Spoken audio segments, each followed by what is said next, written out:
শামসেরগঞ্জে ঘটনার পর আমাদের এই জেলার টিএমসি পার্টি এমপি, যে একদিন কংগ্রেস দলের জেলার সভাপতি ছিল, দুর্ভাগ্য আমাদের, সে তৃণমূল দলের এমপি বলছে যে ঈদের সময় পরিযায়ী শ্রমিকরা মুর্শিদাবাদে এসে দাঙ্গা লাগিয়ে দিল। বলুন কে বলছে?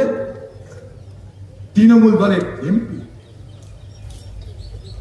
আজকে তার পরিণামে যখন একের পর এক রাজ্যে হামলা হচ্ছে আমাদের এখানকার জেলার পরিযায়ী শ্রমিকদের উপরে, তখন সবাই চুপ করে বসে আছে।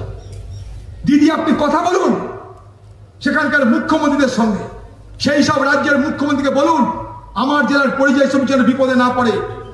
আপনি তো চুপ করে আছেন। আপনি ভারত সরকারের সাথে কথা বলুন, আপনার দায়িত্বের মধ্যে পড়ে, আপনি চুপ করে আছেন। কোভিড যখন হয়েছিল তখন আপনি চুপ করেছিলেন, এখন পরিযায়ী শ্রমিকদের হামলা